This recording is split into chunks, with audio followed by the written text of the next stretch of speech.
Hi everyone, it's Heather Vernillo and welcome to week 3, and we're going to review some of our psychotropic drugs this week. We're going to talk about classes of drugs that can alter behavior and promote sleep, going over the uses and the actions of these drugs, the pharmacology behind them, the absorption, distribution, metabolization, and excretion, and different drug interactions and adverse reactions to these particular medications. So you have your sedatives and your hypnotic drugs, and a sedative reduces your activity level. It reduces tension, reduces excitement. Some degree of drowsiness is very common with sedative use. When given in large doses, sedatives are considered hypnotic drugs. So they induce a state resembling sleep. There's 3 main classes of synthetic drugs that are used as a sedative or a hypnotic. And those are your benzodiazepines. You'll see those written as BZDs or benzos, your barbiturates, and then your non-benzo drugs. So benzodiazepines produce many therapeutic effects, also sometimes known as chill pills. Things in this realm, like a Xanax, sometimes on the street, they're called like a bar of Xanny. So you might hear patients say these things. So we have drugs that end mainly in LAM and PAM is where you'll see these when we look at the generic name. So alprazolam, lorazepam, tenazepam, things like that. So benzos are absorbed rapidly and completely from the GI tract. They're absorbed rapidly in the GI tract, distributed widely throughout the body. Penetration into the brain is very rapid. The rate of absorption determines how quickly the drug will work. The duration of the effect is determined by the extent of the distribution. Triazolum is highly lipophilic, and it gets very widely distributed. Therefore, it has a very short duration of effect. Benzodiazepines are usually given orally, but may be given parenterally in certain situations, such as when a highly anxious patient needs sedation. All benzos are metabolized in the liver, and they are excreted primarily in the urine. Some benzos have active metabolites, which may give them a longer action. Most are short-acting, such as Xanax, which usually hits its peak effect and leaves the system in about 4 hours, which is why it has very high abuse potential and why someone would have the effect wear off in 4 hours and want to take another dose of the medication. Researchers believe that benzos work by stimulating the GABA receptors in the RAS system of the brain. Going back to anatomy and physiology for a second, remember your reticular activating system. The RAS is associated with wakefulness and attention and includes our cerebral cortex and our limbic system, thalamic and hypothalamic levels of the central nervous system. Now, how do they work?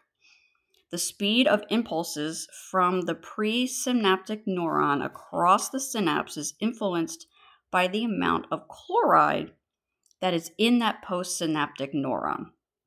And the passage of these chloride ions depends on the inhibitory neurotransmitter called GABA, or gamma aminobutyric acid.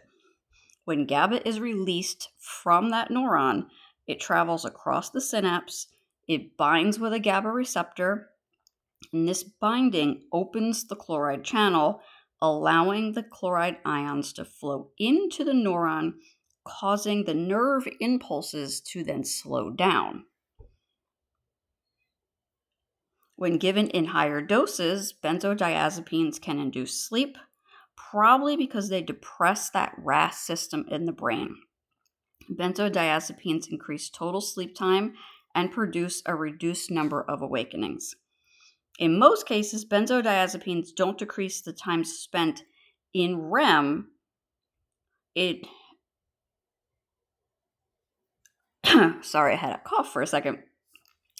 Most cases, our benzodiazepines, they don't decrease the time spent in your REM sleep. And you remember, your REM sleep is that state of sleep in which the brain activity resembles activity when you're awake. The body's muscles relax, the eyes move rapidly. This gives benzodiazepines a significant advantage over barbiturates.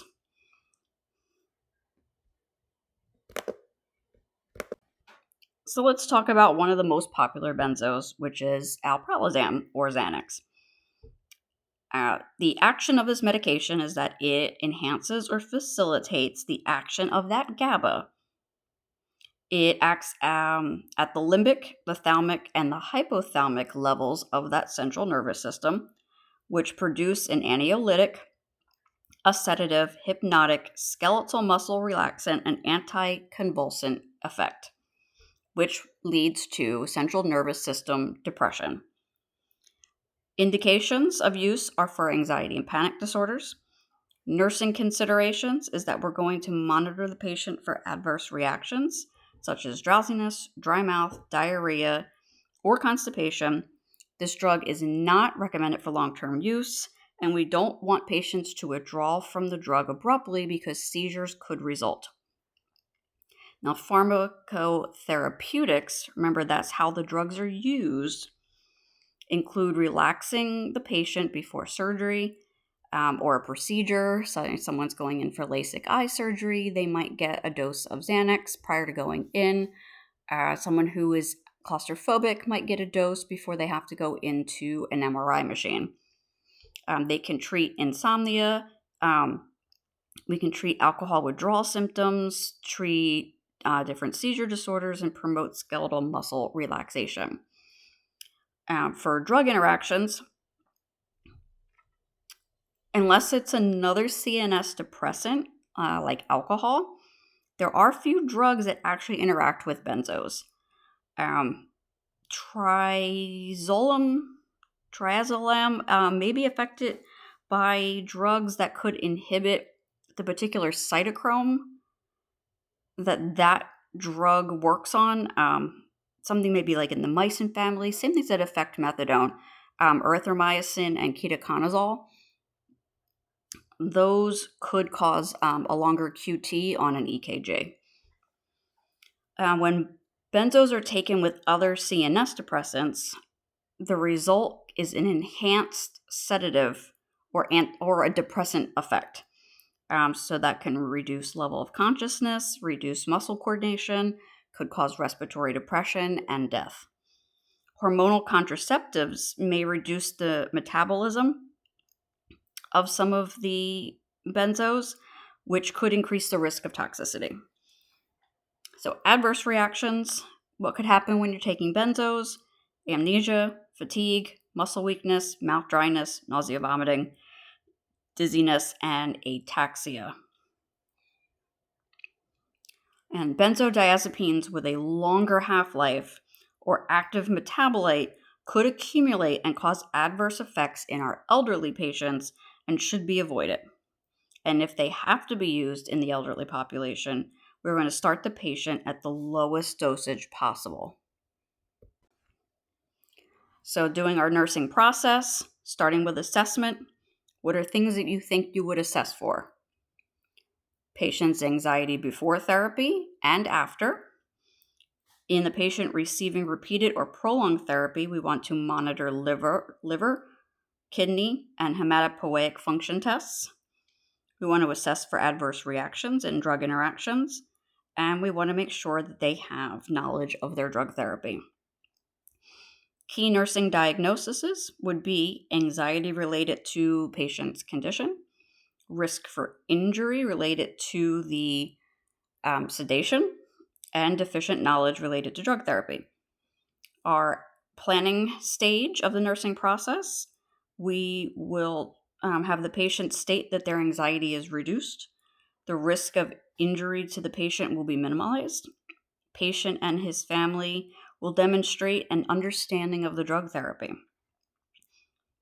So implementation. We don't give benzos for everyday stress, and we do not use them for long-term therapy. We check that the patient has swallowed the pills before we leave the patient's room. We give lower doses to elderly patients, and we don't withdraw benzos abruptly after long-term use because the patient could go into withdrawals. And abuse and addiction is very possible with this class of medication. Now let's just talk a little bit about our mood disorders.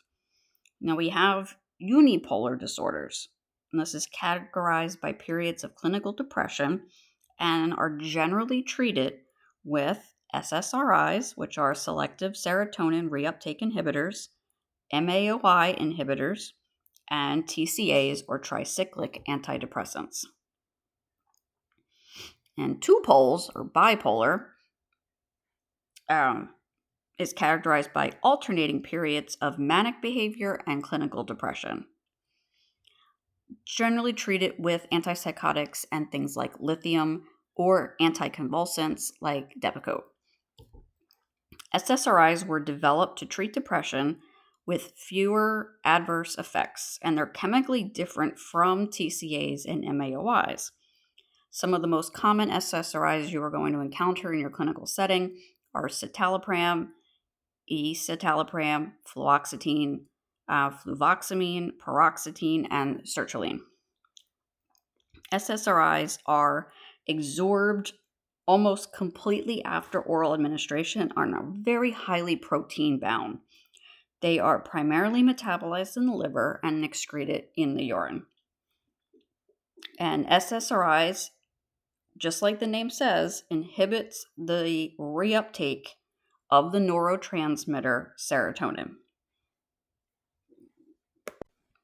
SSRIs are very useful in treating panic disorders, eating disorders, personality disorders to a degree, impulse control disorders, and anxiety.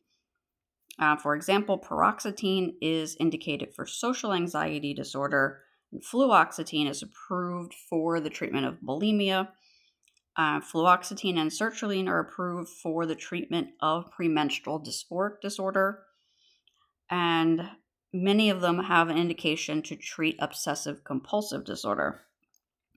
Paroxetine and sertraline have FDA indications for post-traumatic stress disorder.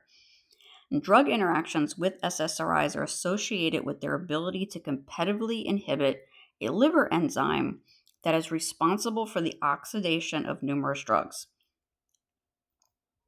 So if using an SSRI with an MAOI inhibitor, that will cause some serious, potentially fatal reactions. Individual SSRIs can have their own interactions as well. But if a patient is going to be transitioning from one drug to the other, most psychiatric nurse practitioners and psychiatrists will, depending on which drug they're transitioning from, it's usually about a 2-week period for the half-lives to get out of the system before you can safely start a different medication.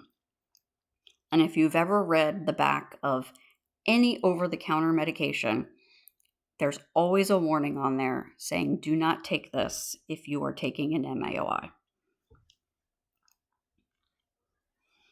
So using citalopram and paroxetine, if you mix any of those two with warfarin or Coumadin, it can actually increase the bleeding. Carbamazepine can increase the clearance of citalopram. And if you're taking fluoxetine, it will increase the half-life of diazepam and displace protein-bound drugs, which will lead to a toxicity. And paroxetine shouldn't be used with tryptophan because this combination can cause severe headache, nausea, sweating, dizziness. Paroxetine can increase procyclidine levels, which will actually increase their anticholinergic effect. And paroxetine and sertraline may interact with other highly protein-bound drugs, which will cause adverse reactions to either drug. So it's very important that patients let you know what medications they're on, because this guides your providers in choosing the right course, because some of these drugs can't be mixed with certain antibiotics or other treatments because they can actually be an inducer or an inhibitor and cause a toxicity of either of those medications. So anxiety, insomnia, somnolence, palpitations can all occur with the use of an SSRI. Sexual dysfunction is very common with the use of SSRIs, as well as low libido. Decreased glucose concentrations in the plasma can occur with the use of fluoxetine. And orthostatic hypotension can occur with citalopram. Now, all of these drugs do carry warnings for suicidal ideation and aggression. And it's very important that patients be educated that most of the side effects or symptoms of issues are going to occur. They're going to occur in those first 2 weeks. And they really should ride it out, because most things like GI upset, nausea, diarrhea, things like that will be gone by day 14. However, a truly depressed person who doesn't have the energy to commit suicide, who suddenly gets this flow of serotonin and energy into the brain, could then be ready to complete their particular plan they had to end their life. So it's very important that patients who are started on these medications be watched for those first 2 weeks. We should never, ever, ever abruptly discontinue any SSRI, because there is a thing called SSRI discontinuation syndrome, and that's categorized by dizziness, vertigo, ataxia, nausea, vomiting, muscle pains, fatigue, tremors, headaches. It's a true withdrawal. They could get psychological symptoms, crying spells, irritability, sad feelings, memory problems, vivid dreams. And SSRI discontinuation syndrome occurs in up to about 1/3 of patients taking SSRIs. It's even worse when they're taking an SNRI. But it's definitely more common in patients who take an SSRI that has a shorter half-life, like paroxetine. Fluoxetine, Prozac, is less likely to cause this problem because it has a lot longer of a half-life. And when we're doing patient education about the MAOI inhibitors, your biggest teaching points and things that you're going to see on your NCLEX is going to have to do with what can you eat, or what education would you teach your patient in what they could eat if they are taking an MAOI. So the most serious reactions involve something called tyramine. And tyramine-rich foods are things like red wine, fava beans, and aged cheese. Those will cause a severe reaction. There are some ones that have moderate tyramine, like bananas, but usually that one is not on the NCLEX question. They usually specifically look at that red wine or the aged cheese. Caffeine can also interact with MAOI inhibitors, but the reactions aren't as serious. And if the question asks you what could happen if the patient were to consume these products, it's that it would produce a hypertensive crisis. Your other class of drug is called a TCA, or a tricyclic antidepressant. Common ones are amitriptyline, or doxepin, or nortriptyline you might see patients still on. All of TCAs are active pharmacologically, and some of their metabolites are also active, and they're completely absorbed when taken orally, but they undergo a very fast first pass effect. And researchers believe that TCAs increase the amount of norepinephrine, serotonin in both in the CNS by preventing their reuptake or reentry into the storage granules at the presynaptic nerves. And preventing this reuptake results in increased levels of these neurotransmitters. So it relieves depression. It can block acetylcholine. It can actually block the histamine receptors as well.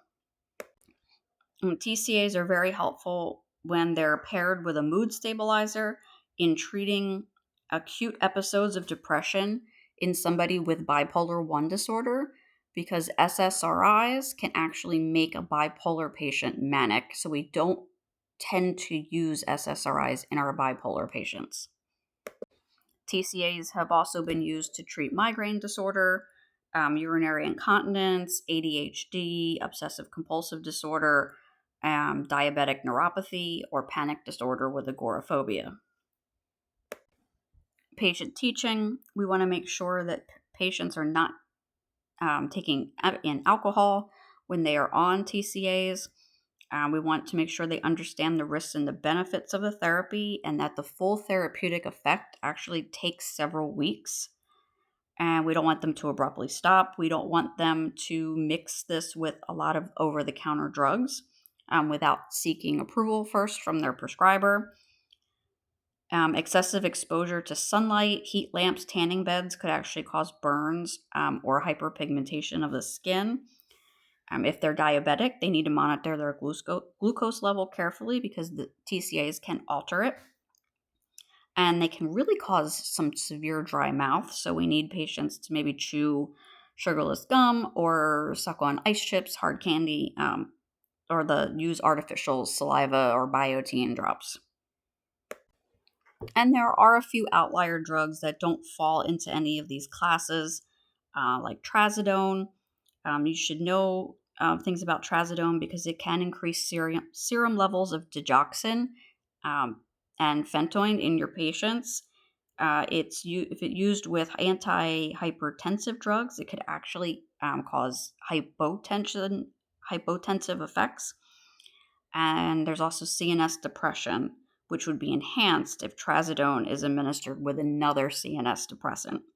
And bupropion, which is also known as Wellbutrin, it doesn't fall in that SSRI, TCA, or MAOI category. If it's combined with levodopa or with TCAs or phenothiazines, it can actually increase the risk of seizures. And there are sometimes some cases where we wouldn't use it. Well, we wouldn't use it in seizure disorder at all, but we also wouldn't use it someone who had maybe like an eating disorder as well. And then we have lithium. And lithium, the exact mechanism is largely unknown, but it does regulate catecholamine release in the central nervous system, which would then increase norepinephrine and serotonin uptake, and it would reduce the release of norepinephrine. And it inhibits norepinephrine's action in that postsynaptic neuron. So it's used for treating mania and bipolar disorders. Your big things to know about lithium is that it has a very, very narrow therapeutic threshold. It can be highly toxic or too low of a dose. And to get into that little sweet spot, it can be very hard to keep in that therapeutic index. A blood level that's even slightly higher than the normal can be extremely dangerous and can cause death. And serious interactions with other drugs can occur because of this narrow therapeutic range. So anything that could slow the GI tract down could be a potential cause of lithium toxicity. Popular weight loss drugs, for example, that slow the GI tract down could cause an issue with a patient's lithium. And so the prescriber will be ordering serum lithium levels on their patients. So make sure that this is something that you are aware of if you're working in long-term care, that you know what your patient's lithium levels are before you administer that medication. The risk of lithium toxicity increases when lithium is taken with loop diuretics or any NSAID drug, even over-the-counter ibuprofen. Administration of lithium with haloperidol or carbazamine can actually produce an increased risk of neurotoxicity. And lithium can increase the hypothyroid effect of potassium iodide. Sodium bicarb can increase lithium excretion, which will reduce its effectiveness. And lithium's will also be reduced if it's taken with theophylline. If a patient is on a very salt-restricted diet, they're actually higher susceptibility for lithium toxicity. On the other hand, an increased intake of sodium can actually be therapeutic for a patient that is on lithium. So common adverse reactions to lithium include ECG changes, increased thirst, which if the salt levels are off, they could definitely have excessive thirst. They can get polyuria and they can get elevated WBC counts. And then when we talk about antipsychotics, there are two major groups. We have atypicals and typicals. And atypical antipsychotics are drugs designed mainly to treat schizophrenia. And they can include like clozapine, olanzapine, risperidone, quetiapine, riprazole. Those fall into that class. And then drugs that alter the P450 enzyme will alter the metabolism of these atypical antipsychotics. So it's very important that patients let all prescribers, no matter where they go, if they go to urgent care for a toothache, they need to let everyone know that they are on this medication because a lot of antibiotics will fight for that same enzyme. Like olanzapine, for example, if it's taken with Cipro, it can actually increase the amount of olanzapine that's in the bloodstream. And if you take erythromycin or fluconazole, ketoconazole with quetiapine, it will actually decrease quetiapine's clearance from the body. And if ariprazole is taken with fluoxetine or ketoconazole, it can increase the ariprazole levels and actually result in toxicity and damage to the body. And thanks for tuning in, and that was your lecture for week 3.